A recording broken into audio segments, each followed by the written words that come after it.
ministre des Infrastructures, et M. Mokho Diagne, ministre de l'Agriculture, de la Souveraineté Alimentaire et de l'Élevage. dafa mel ni autorité yeeg si nañu. jërëjëf monsieur Thiaw mu mel ni ñoom la ñu doon xaare ni ñu leen di ñaan rek ngeen tàccu leen dalal leen bu baax a baax monsieur le ministre Déthié Fall ministre des infrastructures, monsieur le ministre Mabouba Diagne ministre de l'agriculture, de la souveraineté alimentaire et de l'élevage. jërëjëf ci teewaay bi li ñuy def léegi rek mooy li ma leen doon wax léegi ci programme bi procéder à la revue et à la présentation des machines, des équipements qui seront distribués tout à l'heure. Nous sommes accompagnés par le coordonnateur national mon équipement et ñu leen di jàppale ministre yi dañuy def xool ba noppi bu ko defee ñu daal di ñëw nag fekk mooy waxtaan léegi incha allah monsieur Thiaw. Voilà, c'est exactement cela, monsieur le ministre. On a d'abord visité les équipements qui seront distribués aux femmes du monde rural. Je rappelle seulement que l'équipement 183 équipements destinés à ces trois régions-là. Au niveau du pôle sud, on a les deux régions de Tamba 18 équipements. Donc au niveau de ces pôles également, il y avait d'autres équipements qui ont été déployés. Donc ça, c'est une nouvelle génération d'équipements qui sont destinés à ces pôles régionaux. yi ci pôle territoire yi lay dem tableau yooyu ñuy xool mooy tableau yi wane pôle territoire bu nekk ban nombre équipement nga am donc voilà.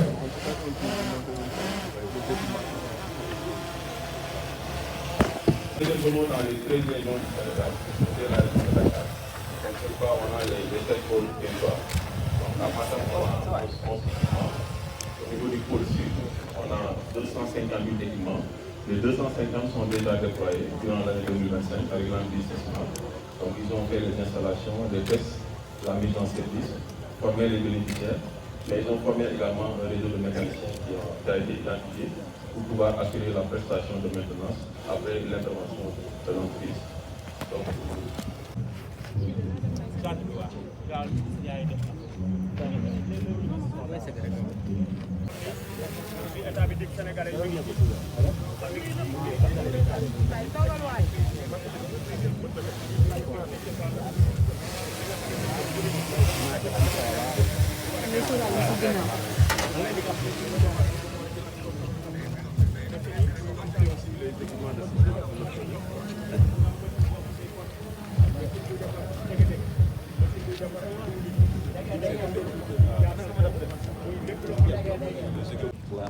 daf ko ci olof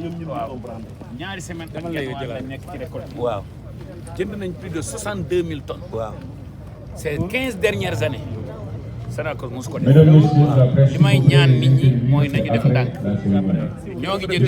jënd gerte gi mënuñu avancer comme pas plus vite que li ñu. nañ ñu ubbil frontière bu fekkee li lu ngeen soxla doy na. Mesdames, Messieurs, monsieur le président, s'il vous plaît.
c'est la machine qui vient dans la chaîne.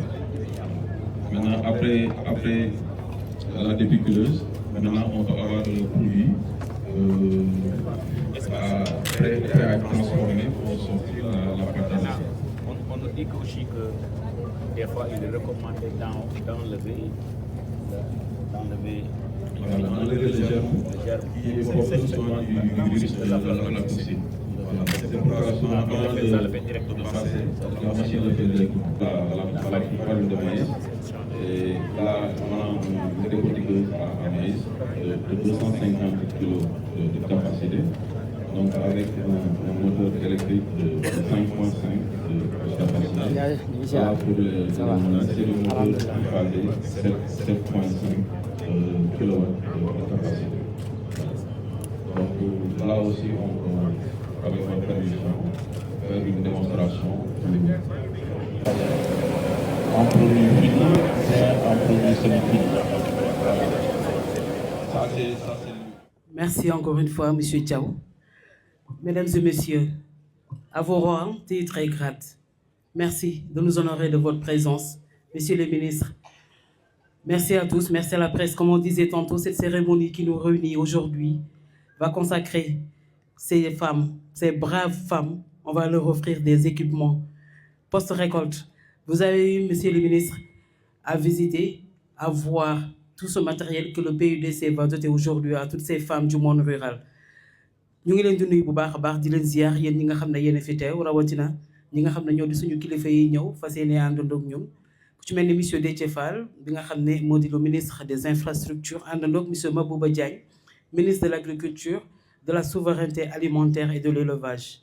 Monsieur le ministre, je pense que qui parle de souveraineté alimentaire, il n'y a pas mieux que ce que le PUDC a fait aujourd'hui, va faire aujourd'hui pour matérialiser cela. Et je disais tantôt, tout au début, que ces femmes qui sont là, elles sont braves. Jigéenu Sénégal kenn mënu leen sànq dama leen ne ngeen tàccu seen bopp waaye léegi damay wax monsieur les ministres ngeen tàccul ñu jigéenu Sénégal yi bu baax a baax a baax. boo jógee 3 heures du matin boo jógee 4 heures du matin yaa ngi leen di fekk ci mbedd mi muy ñiy dem tool muy ñuy jaay jën muy ñi nga xam ne jigéen ñi daal laa mën a wax jigéenu Sénégal kenn du yéen ngeen di ay jàmbaar lool tey nag bés bi seen bés la yéen a ko moom laataa ñuy dem ci loolu comme on disait monsieur Thiaw. Ce qu'on va faire tout de suite, c'est donner la parole au coordonnateur national, M. Gad Kounta, pour son allocution. Salam alaikum mbokk yi maa ngi fi tey teew ci cérémonie bu nga xam ne dañ koy def pour réceptionner matériel bii nga xam ne moo nekk sama ginnaaw di léegi defal benn témoignage que ne lépp lu ñuy liggéey ci ndigalu ministre des infrastructures la. si xalaatam bu rafet si orientation yu ñuy defal si appui bu ñuy defal moom moo mën a tax moo tax tey lii ñu teew fi ñu mën kaa def di remercier aussi le ministre de l'agriculture et de la souveraineté alimentaire bu nga xam ne mu ngi toog si wetu mbokkam si wetu rakkam di ko jàppale donc ñu ngi koy remercier bu baax di remercier aussi directeurs yu fi teew yëpp ak coordonnateurs yu fi teew yëpp les membres du gouvernement députés yu fi teew aussi ñu ngi leen di remercier parce que liggéey bi tey bu yembee daanaka ñëpp ñoom ñoo si dugal seen loxo lii ñu def nag programme d'urgence de développement yemul kese si tabax dafa weesu tabax ay postes de santé ay pistes rurales ay école mais ñun dañ ne il faut que ñu accompagner monde rural bi maanaam jigéen ñi ak ndaw ñi jàppale leen pour que ñu mun a duufal seen gafaka tuuti parce que monde rural bi tey boo xoolee daanaka amul benn revenu boo fay mun a tirer donc lii moo waral ñuy xalaat si xalaat bu rafet bu ministre des infrastructures mën a def lu mel nii acquisition bi bu ñu ko defee loolu moom moo tax pour jàppale jigéen ñi parce que ku leen jàppale gox yi avancé donc tey ñu ngi fi teew di réceptionner équipement yooyu noonu donc moom moo waral teewaay bii nii di vraiment jaajëfal ñëpp di jaajëfal partenaires techniques et financiers yu nga xam ne aussi seen loxo dugg na si PUDC day liggéey ak Banque africaine de développement PIDC day liggéey ak Banque islamique de développement PIDC day liggéey ak Fonds saoudien de développement mais PIDC aussi état moo nekk ci ginnaawam di ko jàppale lu bëri donc lii bu amee ñoom ñoo loolu partenaires yooyu noonu ak état du Sénégal maanaam autorités yi ñoom ñoo tax lii mën a am donc ñu ngi leen di remercier bu baax mais balaa may daaneel kàddu gi aussi di remercier équipe bu PIDC bi parce que tey lii bu amee it aussi ñoom ñoo nekk ci ginnaaw liggéey bi yëpp maanaam ñoom ñoo koy def donc ñu ngi leen di remercier bu baax di leen jaajëfal di leen wax na nag lii moom ndorteel bi kese la 2026 mooy dàq te dinañ ñëwaat defaat cérémonie bu mel nii incha allah jërë ngeen jëf. leer na rafet na Sister Maria li ñuy def rek peut-être mooy fàttali ne ni ma ko waxee sànq rek PUDC depuis 2015 mu ngi yëngu ci monde rural bi depuis 2015 mu ngi tabax ay forage mu ngi tabax ay yoon waaye tamit mu ngi joxe ay équipement ci monde rural bi lu tolloog 5715 équipements depuis la première phase du programme jot nañ ko joxe ci lu ëpp 5960 villages damay fàttali ne chiffre yooyu le bokkuñu ak 290 équipements yi nga xam ne à partir d'aujourd'hui dañ koy yóbbu ci gox-goxaan yi Sister Maria. Merci, Monsieur Thiaw. Encore une fois, merci à M. Gad Kounta, coordonnateur national du programme d'urgence de développement communautaire. Nous allons donner la parole à quelques bénéficiaires. Xam nañ ne naaj bi tàng na bu ko defee dañuy tànn rek M. Thiaw ci zone nord ak zone centre ki leen di représenté pour mën a ñëw jël kàddu wax ndax ñoom ñooñu nga xam ne ñoo nar a wax léegi nii ñoom la ñu jagleel li nga xam ne moo di machine yi. Donc on vous donne la parole à 2 ou 3 bénéficiaires s'il vous plaît ou le représentant s'il vous plaît. Aïda Ndiaye commune de Dia village de Monsi. foofu Kaolack ñi di ko jox kàddu gi moom it mu ñëw def son témoignage Aïda Ndiaye. Aïda Ndiaye bu Dia noonu lañ koy waxee Dia foofee ca Kaolack ñu ngi leen di nuyu bu. kon asalaamaaleykum mbooloo mi salaamaaleykum mbokk Sénégal yëpp maa ngi leen di nuyu ku nekk ci turam ak santam di leen baalu ak di leen di baalu ak man mii la Aïda Ndiaye dëkk région Kaolack commune bu Dia léegi ñu invité ma waa PDC ma bëgg a seede waa PDC ci seen liggéey bu rafet bi nga xam ne ñu ngi koy def ci biir gox-goxaat yi vraiment di jottaliwaat aussi nuyoo ak sant ak ngërëm bi nga xam ne vraiment dinaa ko kii mais balaa may def dara damay ñëw sant waa PDC gërëm leen sant leen ci fu ñu jëlee parce que man sama gox bi waa PDC machine yi bi ñu ñëwee en 2017 man dama jotoon ci machine yi ak sama dëkk Ngoose bi ma ci jotee jotu woon couple bi machine wol kese laa jotoon mais dama ko sante woon yàlla parce que boobu dañoo sonn xam ngeen ne jigéen ñi sonn nañu jigéenu àll yi sonn nañu soq bi ak wol bi ak lépp lu monti doon rek dañuy dox di jéggaani di woliwaat ci dëkkaan yi dama doon jóg sama waa dëkk dañu doon jóg di woli ba Dia mu metti lool xale yu ndaw yu tuuti 5 ans sax da nga doon gis ñu yen ko 2 kilo dugub mu gàddu ko di dem Dia di wolu ji vraiment mu metti ma lool mais buñ toogee bañ ne dañuy may si ay machine dama ci sant ma jotee sans machine wol kese vraiment fi mu ma jëme tey bu ma ko nettalee fii ñëpp dañuy feex man mi aussi samay waa dëkk feex nañ ci loolu biñ ma joxee machine yi en 2017 vraiment machine boobu awma courant gasoil la amoon moom la machine bi wàcce may sant jigéenu Ngoose yi di leen di gërëm ñoom itamit parce que bi machine bu ñu ko déclaré ne dañuy mairie sortant bi Ndiogu Baba moom maa ngi koy sant bu baax bi ñu boole ci machine yooyu dañoo ñëw ñu ne ñun ñooy tabax néegu machine bi mais jigéen ñi dañ ci sawar parce que boobu machine rek la ñuy tal waxuma tabax jigéen ña ñoo ñabax seen bopp seen machine boobu le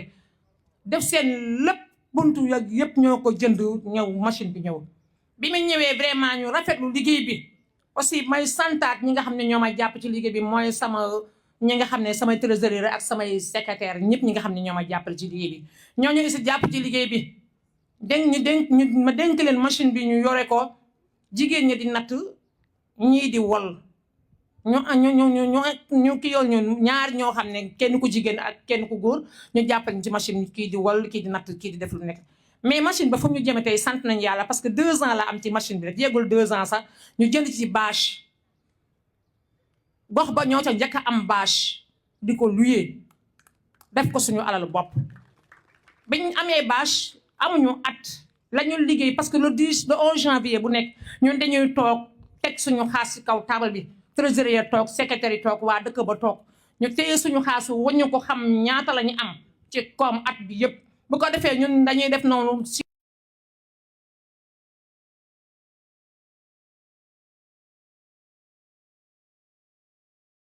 ay chaise parce que chaise aussi dañ fay liggéey ci suñu gox ba ñu jël suñu xaas boobu jënd ko ay chaise ñëw teg di luye chaise yi bu ñu toogee ba at bi le 11 janvier jotaat dañuy dajal suñu machine bi lu mu liggéey ak suñu chaise yu mu liggéey ak suñu bâche bi lu mu liggéey tegaat ci kaw table bi noonu lañ def xalaataat ne vraiment soq bi aussi métti na te boobu diye la ñu delluwaat di soq ñu waa sebet doog a woo ci suñu machine ñu jënd suñu machine soq ci suñu wécce bañ ko jëndee defuñu presque 3 mois machine courant bi wàcc suñu dëkk ñu xoolaat affaire ba métti lool jege diggante bu ñu jëndee machine soq bi ak bañu bëggee installer courant def suñu dynamo ñaari machine yëpp mu métti lool ca lañ noonu lañ def suñu maire Tamsir Gueye may ñu 200000 ñu toogaat càmbaraat suñu xaalis noonu lañ jënd ñaari dynamique si suñu ñaari machine yooyu le del di tegaat commencé suñu liggéey delluwaat vraiment fi ñu nekk tey jii PDC fu mu ñu fekkoon foofu la ñu yóbbu léegi fu mu nekk dañ ne woon daaw dañuy tabax bi PDC ñëwee nemmeeku suñu dama noon dañuy tabax benn magasin boo xam ne dañ def suñu siège yooyu suñu bâche yooyu suñu yëpp mais biñ demee ba bëgg a tabax suñu machine bi paan parce que na ngeen yëg ne vraiment moteur noonu la mel ak wël ba métti bi loolu lañ moo tax tabaxuñu magasin daaw yàlla mi dara teewul nag ñëwaat nañu ren jii ne waa PDC dañuy may benn magasin vraiment ngeen tàccul ma waa PDC santal ma PDC gërëmal ma leen vraiment ministre bi vraiment sant nañu PDC bu baax a baax la mu fay liggéey Mariam li mu fay liggéey macha allah bàyyiwuma kenn bu ma lemee damay juum ba tey fu mu nekk nii magasin am nañu magasin mais dama doon def transformation awma unité moo ma tax a toog. asalaamaaleykum yéen mbokki jullit yi mbokki taalibe yi asalaamaaleykum yéen suñu kilifa yi toog te ñun jigéen ñi rek tax leen a toog maa ngi nuyu ñëpp ci seen tur ak seen sant di balu àq ñëpp di baal àq ñëpp di sant yàlla sama borom di julli ci yonent bi di sant sëñ Tuubaa sama yaakaari tey ak ëllëg di nuyu sama bokki jigéen yi bëgg a waxtaan ak ñoom ba li may wax it nañu ubbi seeni nopp mu dugg ko ñu di ma digloo xel te bañ maa digloo xol man maa ngi sant PUDC ndax fekkan na ma fu métti waaye tey macha allah am naa machine wal am naa machine soq lépp nag yàlla ak PUDC rek ak sama kilifa yi nga xam ne ñoo ma boole ak PUDC ñu jàppale ma ak fukki loxo sama machine juróom-yetti at la xanaa sëñ bi bu ma juumut bañ nu ko joxee ak léegi am naa ci 2 millions am naa 2 millions ci daaw te rek léeguma ren ma jënd ci 2 baas bu ne juróom benn fukki junni jënd fanweeri sees bu ne maa ngi ko jënde junni jënd juróom-2 basan yu mag yi jël li ci des lebal ko samay jeeg yooyu sama groupement maa ngi ci téeméeri jeeg macha allah. ma leen ko loxo bu baax a baax. jeeg bu ne lebal naa la juróom-2 junni ne la demal liggéeyi ñii ñu ngi jënd lu jum di jaay ñii ñu ngi jënd pepp di soq di jaay si Dakar gii ñii ñu ngi jënd ñebbe ñii ñu ngi yar xar ñii di yar ay ganaar ba tey macha allah ngi jaar suñ loxo ca kaw. te lépp nag yàlla ak PUDC la ndax ñoom yërëm nañu jigéen dimbali nañu jigéen jàppale nañu jigéen bu ma masaa soq wala sama groupement ku ci soq diggante Taïba Moutoufa mii sama commune ak Ngicaar juróom-2 kilomètres la te dañ koy dox di ko soqalu ji di fi dox di ci wàllu ji tey damay toog ba 5 heures jot ma sangu ba set toilette ba mel na ma neex ànd ak ki ay nag bu ñëwee mu nat sama secrétaire bindal ma ne tey de am naa nangam jën def sama gaal gi 3 caabi la ma jox ko 3 jigéen ki nga xam ne moo ayee nag mooy régler xaalis bi secrétaire bi bind ko ñu boole xaalis bi ak carnet bi dugal ci gaal gi tëj bu weer dee nu di ko def ba weer dee ñu bokk toog secrétaire bi jël kaye bi mu ngi koy tàmbalee ci samedi ji ma tàmbalee ba fanweeri fan ak benn yu weeru tubaab di am ne ma am nga taa nangam ma daal di séddale ci digg bi ki may walal am benn machine bi am ma am machine bi li mu am su paanee ci laa koy régler ci laay jënd gasoil ndax amaguma courant waaye loolu ma ciy def lépp taxut mu feeñ ci sama li ma am xanaa dafa gën a yokk kon waa PUDC man mënuma leen a fay yàlla rek moo leen mën a fay may commencé ci Aminata Touré sama doom mu bëggal ma boppam ndax su ma toogee fii tey yàlla ak yow foo ma dëkk sori na trop xaw ma ci kenn xaw ma ci waaye moo ma wut a xam jaar ci sama président Ibrahima Ndour di su gor dimbali jigéen jàppale jigéen bëgg na ak juróomi loxo boole ma ak Aminata Touré ne ma dooma ngoogu kon Aminata Touré yaag PUDC macha allah boole naa leen ak sëñ Fallou ak maam Cheikh Anta. jërëjëf ngeen may ko loxo bu baax a baax. Aminata booy xaritu daam yi. Aminata Cissé, technicienne au PUDC. C'est elle qui coordonne. Merci. Tout ce qui est. Merci Aminata. Merci beaucoup. Avec les femmes. Alors, nous allons donner la parole à la troisième personne bénéficiaire. Qui nag Linguère la jógee commune bu Xol-Xol. xam naa asalaamaaleykum wa rahmatullah ñoo ngi nuyu ñëpp di ci jiital suñu kilifa yi muy ministre yi ak mbooloo mi yëpp di ci teg directeur PUDC xam naa nag fi ma jógee xaw na sori waaye nag day firndeel rek PUDC li ko tax a jóg maa ngi jógee Mérina Xol-Xol benn village bu nekk Linguère département de Linguère région de Louga Mérina Xol-Xol nag nekk benn dëkk boo xam ne xawoon na sonn lool surtout ci côté jigéen ñi comme ni ko mbokk yi jiitu waxee rek ñun depuis 92 lañ amoon benn moulin à mil mu nekkoon en panne pendant des années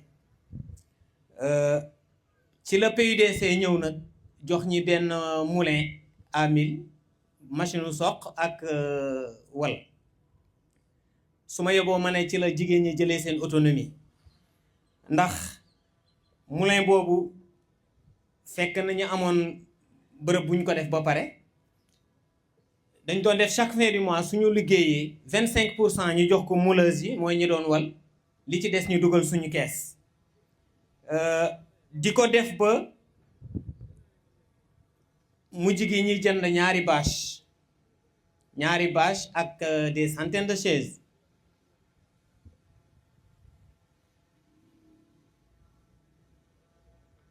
ba fi may wax nii ñoo ngi yore woon benn machine boo xam ne ci gasoil la doon dox jigéen ñi fexe nañ ba jënd benn dynamo monté ko à plus de 600 000 francs ci seen xaalisu bopp bi ñu jógee ci loolu ñu ngi yor presque 1 million de francs boo xam ne ñoom elle s'autofinance ci seen biir lañ koy leblante chaque année ñi def inventaire réglé xool li ci tegu ci bénéfice lenn li ñu dugalaat ko ci koñ yi li ci des ñi dugalaat ko ci seen kees ba fi may wax nii ñu ngi waaj pour jënd gerte dañuy jënd gerte stocké ko déjà am nañ benn magasin de stockage boo xam ne grâce à PUDC la ñoom ñoo ko tabaxal seen bopp ñoo ko équipeel seen bopp ñu ngi waajee jënd gerte boobu suñu ko jëndee su nawet di jublu si moom la ñuy jaayaat baykat yi li ci des dañ koy transformer def ko noflaay wala tigi dege dañuy jënd aussi aliment de bétail ku xam zone Daara zone Linguère xam ne zone d'élevage la te bu ñu demee ba vers les mois de juin juillet foofu xont bi day xaw a métti ñoom dañuy jënd ripaas stocké ko ci seen magasin bu nawet bi jublu see ñu jaayaat dugalaat ci seen kees su ma yeboo ma ne jigéen ñi xawoon nañ sonn lool ci zone boobu waaye depuis ba fa PUDC ñëwee commencé intervenir commencé nañ gagner seen autonomie en plus ñoom sax ñooy jël si seen gafaka di dimbale askan wi ci côté jeunesse bi dañ leen di marrainer ay événement ñoom ñooy jël seen xaalis def ci côté religion lu ñuy liggéey ci jumaa yi wala ci daayira yi dañuy jël seen xaalis def ci éducation ci côté daara yi lépp ñoom dañ cay intervenir su ma yeboo ma ne ñoom ñoo ko téye instant bi ñoo ko yor ndax lépp lu góor ñi doon kii rek ci ñoom lañ koy séentu di sant waa PUDC ci loolu bu baax a baax a baax di wax nag ñu ngi xaar benn unité de transformation boo xam ne vraiment man à chaque fois dañu ciy poser ay questions waaye nag dañuy wax ne ku la jox reer bu la diggee ndékki nga war ko gëm te yaakaar naa gëm nañ ne PUDC lu mu leen dig dana leen ko jox ñoo ngi leen di sant bu baax di sant surtout ndaw yi ñu fay yónni ñu ngi koy seedeel directeur bi mu xam ne am na équipe yu bu dynamique ndax wax dëgg yàlla heure bu ñu fa ñëwee lépp luñ mën ñoo ngi koy def pour dimbale directeur ak ministre yi ak président de la république pour ñu atteindre seen objectif bi nga xam ne bi mooy ñu am autonomie financière ci côté jigéen ñi surtout. Des applaudissements nourris pour le PUDC. J'ai vu certaines personnes verser de très chaudes larmes tout à l'heure. J'imagine que ce sont des gens qui habitent dans le fin fond du Sénégal et qui comprennent exactement ce que ça signifie. ñenn ñu bëree gis naa leen seen yaram daw na am na ñoo xam ne tuur nañuy rongoñ li ma koy waxee léegi ndax fii nii sori na ci PUDC yegg sori na te nit ku ko jox ndox yombalal ko yombalal ko yoon yombalal ko lu muy liggéeyee bu góorgóorloo tuuti rek dina mën a moom boppam dina mën a mënal boppam. Merci beaucoup encore une fois au PUDC. Merci. Merci. Monsieur le ministre des Infrastructures, j'espère que vous êtes fiers. Oui, tout à fait. loolu laay wax sànq ñoom la ñu bokk ci ministère des Infrastructures PUDC foofu la bokk waaye itam li ngeen di gis fii ci machine yeeg ci yëpp di fi nekk ak li ngeen gis léegi mënuñu ko wax te tudduñu ministère de l'Agriculture. Donc on a vraiment espoir que la souveraineté alimentaire est pour bientôt, monsieur le ministre. C'est ça, Maria, c'est pour bientôt. Et la richesse de ce présidium-là, l'ULIS a volonté. Ouais. Je salue également la présence du coordinateur national de Promoville, M. Serigne Ndiaye, qui est avec nous aussi pour cette activité. On va essayer de joindre l'utile à l'agréable. Woo rek benn troupe boo xam ne déclare le tudd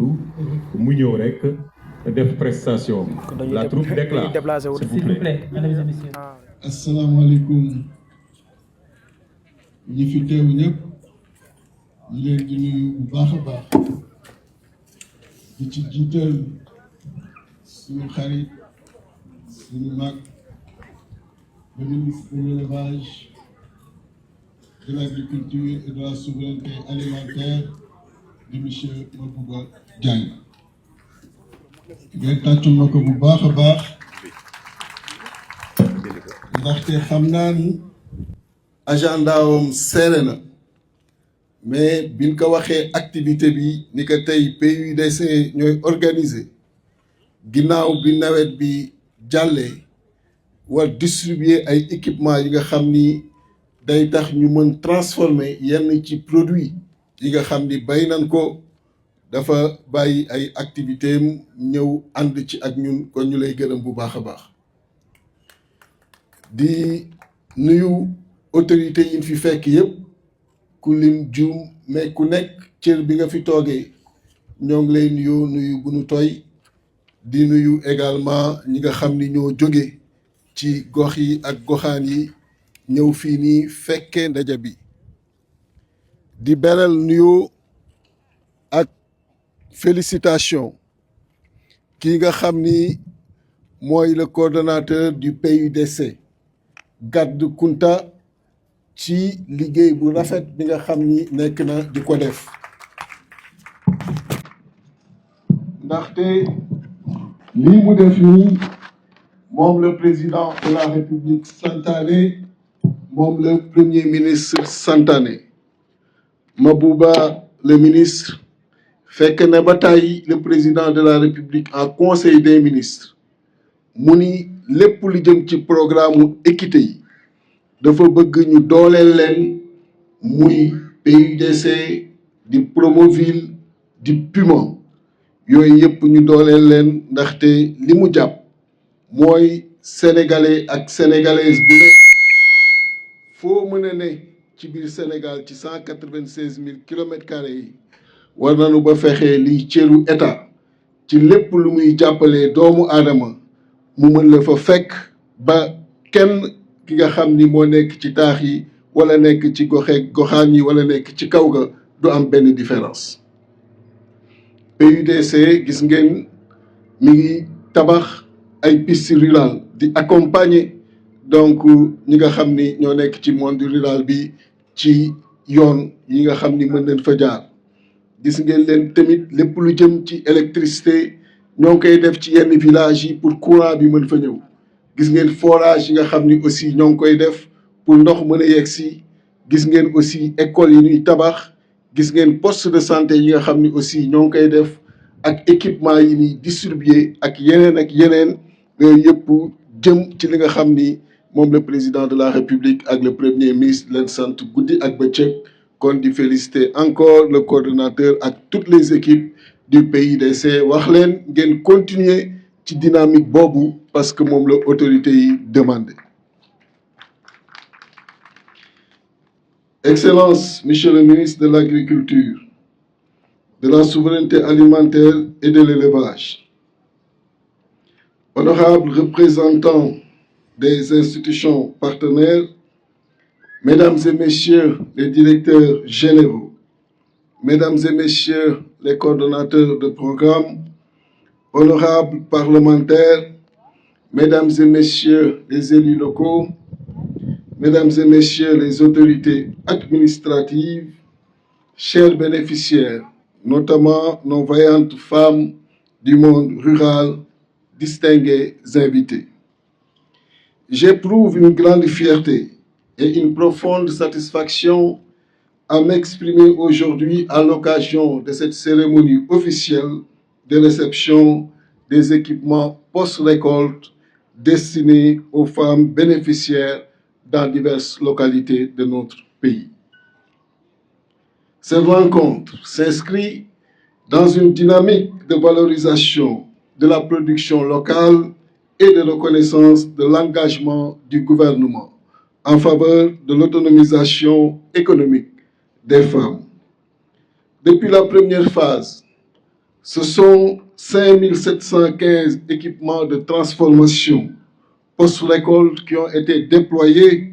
par le programme d'urgence de développement communautaire, le PUDC, au profit des populations rurales dans 5960 villages pour alléger la pénibilité des travaux des femmes en milieu rural. Aujourd'hui,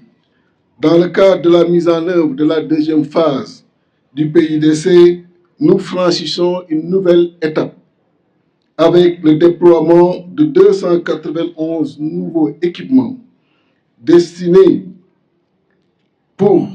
les femmes dont le coût global est de 666 millions de francs CFA. Preuve donc de l'investissement conséquent consenti par l'État pour améliorer durablement les conditions de vie des populations rurales. Dans cette perspective, il est important de rappeler que le PUDC a été mis en place pour transformer les conditions de vie des populations et lutter contre les inégalités sociales en améliorant l'accès aux infrastructures et équipements socio-économiques de base. Durant la phase numéro 1, le programme a réalisé 366 ouvrages hydrauliques, constitués de 239 systèmes multivillages et de 127 systèmes monovillages pour un accès à l'eau potable à plus de 725 300 personnes de 2052 villages. Un linéaire total de 1017 km de pistes rurales pour améliorer la mobilité de 535 200 personnes répartis dans 854 villages qui ont été désenclavés. les travaux d'électrification de 1172 villages, dont 77 par voie solaire et 1095 par réseau moyenne tension, basse tension, parmi lesquels 1062 sont mis en service pour améliorer l'accès à l'électricité à plus de 938 300 personnes. Cependant, la réalisation d'infrastructures structurantes, aussi essentielles soient-elles, aurait des impacts limités sur la vie des populations et sur l'économie locale si elles ne s'accompagnent pas d'investissements additionnels mettant l'accent sur leur valorisation. C'est dans cette optique que le programme a envisagé, dans le cadre de la mise en œuvre de la composante amélioration de la productivité rurale, de la production agricole et de l'élevage, d'accompagner le développement de chaînes de valeur dans certaines filières stratégiques à haute valeur ajoutée en partant de la valorisation économique des infrastructures réalisées. La stratégie de mise en œuvre repose sur deux leviers principaux: l'accompagnement des organisations et entités bénéficiaires de la mise à disposition d'infrastructures et d'équipements de production en relation avec les activités retenues. Les interventions du programme sont focalisées sur les activités de production, de transformation et de conservation de produits agricoles, ainsi que sur le développement de la chaîne de valeur lait. Ainsi, les valeurs du PUDC ne se limitent pas aux infrastructures dites classiques, routes, forages, électrification, mais s'étendent également à des infrastructures productives et sociales, telles que les plateformes de transformation agroalimentaire, les équipements post-récolte, les unités de conservation et les dispositifs de valorisation des filières locales. Ces infrastructures, que l'on pourrait qualifier de catalyseurs de développement, sont différentes par leur nature, mais complémentaires par leur finalité. Elles permettent non seulement d'améliorer les conditions de vie, mais aussi de stimuler l'économie rurale et de renforcer l'autonomie des communautés. Chères femmes du monde rural venues de presque toutes les régions du Sénégal, ces équipements post-récolte sont désormais entre vos mains. Ils constituent un patrimoine collectif qui doit être utilisé, entretenu et valorisé pour le bien de vos familles, de vos communautés et de notre nation. Je vous invite à en faire un usage optimal, à renforcer vos capacités organisationnelles et à poursuivre avec courage et détermination votre rôle central dans la transformation de notre économie rurale. En conclusion, je voudrais exprimer ma gratitude à toutes les parties prenantes ici présentes qui ont contribué à la réussite de cette initiative. Je tiens également à adresser mes félicitations les plus chaleureuses au coordonnateur national du PUDC, M. Gadou Kounta, placé sous la tutelle du ministère des Infrastructures pour la qualité du travail accompli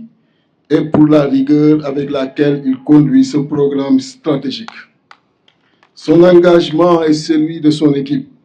témoignent de la volonté du gouvernement de répondre efficacement à la demande sociale croissante. En coprésidant cette cérémonie, avec mon collègue, le ministre de l'Agriculture, de la Souveraineté alimentaire et de l'Élevage, je réaffirme que les infrastructures et l'agriculture sont indissociables dans la marche vers un développement durable et inclusif. Que cette cérémonie soit le symbole d'un avenir où les femmes rurales, libérées de la pénibilité des tâches, deviennent des actrices incontournables de la prospérité nationale. Je vous remercie de votre aimable attention. Ok. tey jii ñëw bi ñu ñëw fii ci ndigalu président de la république ak ndigalu premier ministre bi dafay firnde ne solidarité gouvernementale moom mooy doxal réew équité territoriale bi nga xam ne nii ministre des infrastructures ànd ceeg garde compte bi nga xam ne ni mooy coordonnateur PUDC tous les 525 communes rurales du Sénégal nga teg fa sa loxo def fa di fa def ay piste rurale di fa yóbbu courant di fa yóbbu ay équipement yoo xam ne nii suñu jigéen yi nga xam ne nii ñoom laa tuddee ay agri jàmbaar di transformer yéen dinaa leen gën a dooleel parce que kat nit ñi dañuy wax ne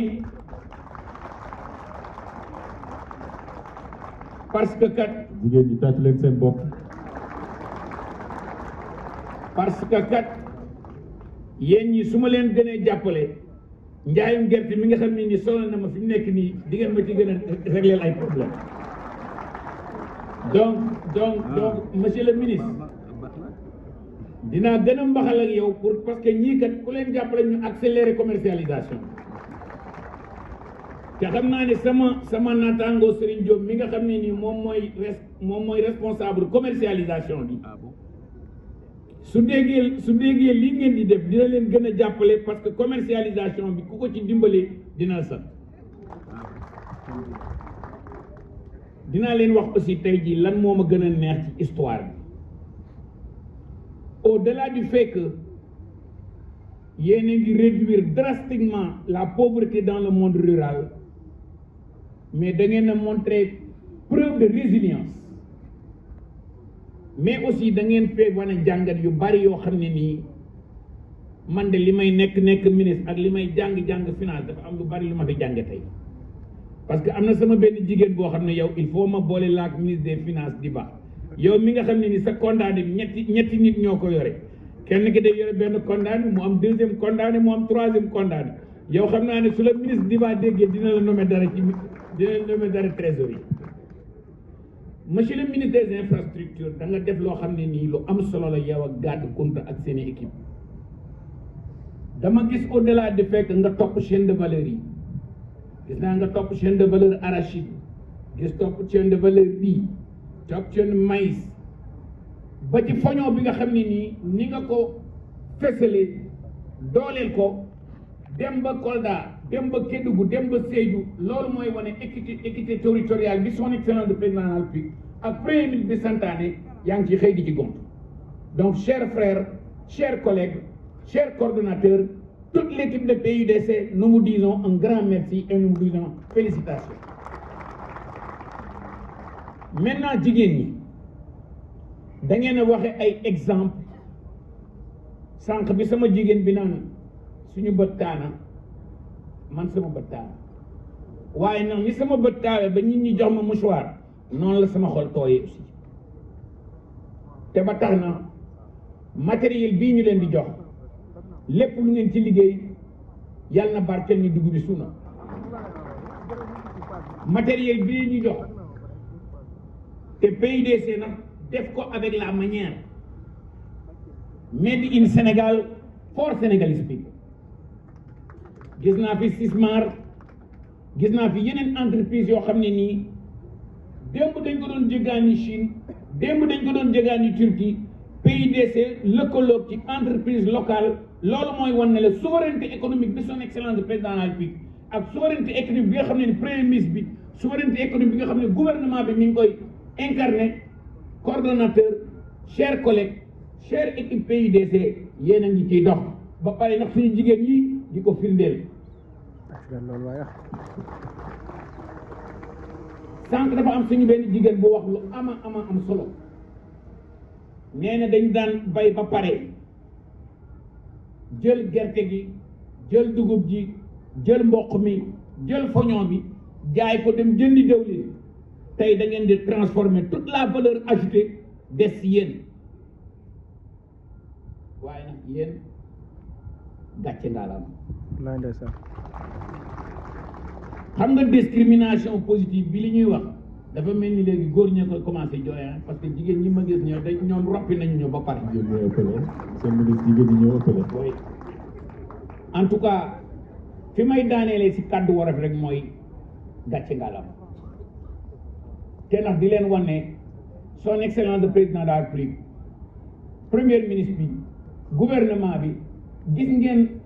situation yi difficile yi ñu jëlee réew bi mais teewul gis ngeen liñ def est-ce que yéen a ngi imaginer maintenant son excellence le président de la République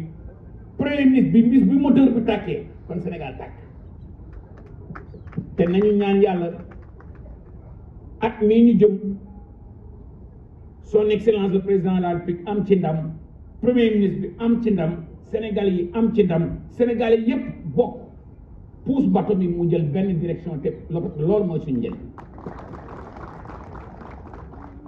réduire drastiquement la pauvreté dans le monde rural loolu mooy suñu objectif gouvernement dooleel jigéen ñi dooleel ndaw ñi suqale mbay mi suqale càmm gi dans optimiser valeur bi à travers les chaînes de valeur loolu la PUDC di def ba tax na monsieur le coordonnateur yow ak say équipe bul jàpp ne rek vous êtes dans une mission parce que film yi ñu fi gis vous êtes en train de transformer des vies vous êtes en train de contribuer dans le développement économique de notre pays ba pare na xam nga pôle territoire yi ñuy wax di ko théoriser PUDC mi ngi koy def ministre des infrastructures mi ngi koy appliquer balaa may daaneel fi may daaneel rek mooy renouveler samay remerciements par rapport à la presse. C'est avec émotion que je m'adresse ici à vous pour signifier et magnifier l'excellent travail que notre frère Déthié Fall est en train de faire avec ses équipes. Le coordonnateur, nous vous disons non seulement un grand merci parce que c'est la fête. Nous venons de quitter Noël. Avant même la fin de l'année, vous nous donnez ce beau cadeau-là. Nous ne pouvons que dire merci. Vous êtes en train de pratiquer, de montrer aux Sénégalais comment la solidarité gouvernementale doit fonctionner, comment nous devons valoriser les chaînes de valeur, comment nous devons pratiquer l'équité territoriale, mais comment aussi réduire d'une manière drastique la pauvreté dans le monde rural. Nous avons vu ces pistes que vous êtes en train de construire, l'électrification rurale que vous êtes en train de faire, l'industrialisation du monde rural, en touchant l'agriculture, en touchant l'élevage, dans toutes les chaînes de valeur. Monsieur le coordinateur, les témoignages de ces belles dames à l'endroit de vos collègues reflètent votre leadership, reflètent le leadership de votre ministre. Donc nous pouvons dire que un grand merci, monsieur le coordinateur, Gatien Galama au ministre. La raison pour laquelle venir à cette réunion, voir ces belles outils, Made in Sénégal, par des entreprises sénégalaises, montre que la souveraineté économique du Sénégal est bel et bien possible, la souveraineté alimentaire du Sénégal est bel et bien possible, mais il faut y croire. Les Sénégalais disent, nous voulons le changement, mais des fois je doute que les gens veulent changer. Ce changement drastique, pour changer notre économie, relever le défi de la souveraineté alimentaire, j'ai l'intime conviction que le partenariat ministre de l'Agriculture, de la Souveraineté alimentaire et de l'Élevage, ministre des Infrastructures, avec des bras comme PUDC, j'y crois davantage, monsieur le ministre. En tout cas, vous savez, après 18 mois à courir comme je cours, comme mon frère court, terminer cette année avec le 30 décembre, avec ce beau cadeau, monsieur le ministre, chers frères, je vous dis un grand merci. Au nom de son Excellence le Président de la République, au nom du Premier ministre, recevez les félicitations de tout le gouvernement, mais j'ose dire aussi de toute la population. En tout cas, je vous renouvelle mon engagement, ma disponibilité, la disponibilité de mes équipes et la mutualisation de nos moyens. Je m'engage à signer une convention de partenariat dans les plus brefs délais, non seulement pour venir ici seulement faire un discours. La prochaine cérémonie, on va dire, nous avons co-financé, nous avons co-réalisé Et exactement, donc monsieur le ministre, un grand bravo. En tout cas, madame, mënuma yow tamit terminer Maria Robert yow tamit mënuma terminer te félicité wu ma la félicité la yéen ñi ñëpp parce que événement bu mel nii ku ko defar mu répété nii ala daw mel nii comme ni ñu ko waxee nii cela veut dire que ne PUDC daal moom gàcce ngaalaam donc je vous remercie. Merci monsieur le ministre.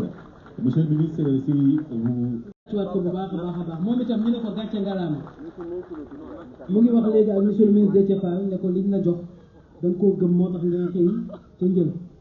di guddee wàcc di teel a xëy di guddee wàcc ku nekk dem fa waaye moom itam ku nekk lañ koy gis monsieur le ministre Mabouba Diagne donc félicitations à vous ñu ngi seen ginnaaw ni ñu koy waxee saa su ne am na loo xam ne ni ñu ko waxee da nga koy gëm pour mu aboutir nous sommes derrière vous monsieur le ministre. Alors ce qu'on va faire c'est appeler madame Aram Touré, présidente de l'association Tekki de Pekes, commune de Pekes, département de Tivaouane, région de Thiès. Madame Aram Touré, pour association Tekki de Pekes, commune de Pekes. tàccu leen ko bu baax a baax madame Aram Touré moom it mu jot attestation.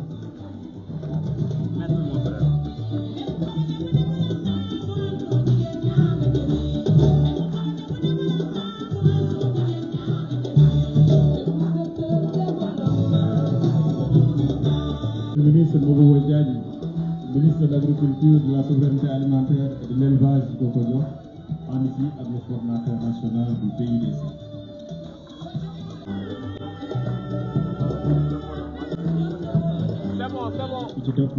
mooy jigéen ñi toog jigéen ju baax coordonnateur monsieur Gadou Kounta léegi nag un ministre très actif sur le terrain wallaay on le voit partout tantôt je disais bu muy dugg ci sànq ma ne c'est un ministre qui communique très bien machallah moom aussi machallah léegi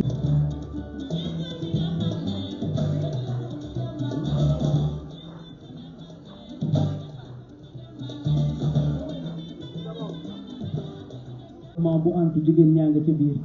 lu fi baax ci réew mi jigéen ñaa ngi ca biir ndéem nag góor ñi jàmbaar lañu waaye jigéen ñi daal monsieur le ministre góor ñi jàmbaar lañu waaye daal xam naa ne jigéen ñi kenn du yéen alors les femmes de Souma waaw ana ñi yore ñi nga xam ne dañu am cadeau boo xam ne dañu koy jagleel monsieur le ministre Déthié Fall monsieur le ministre xam nga ñun jigéen ñi ndeysaan ku ñu dóor ñu fay te comme da ngeen ñoo jox ay cadeau mënta ñàkk ngeen tàccu leen nag ñu tàccu leen ñu yegg suñu culture dafay bëgg parfois ñu yëngatu te comme jigéen ñee ko yor damaa bëgg régime may ma loolu yëngal leen nag yéen itam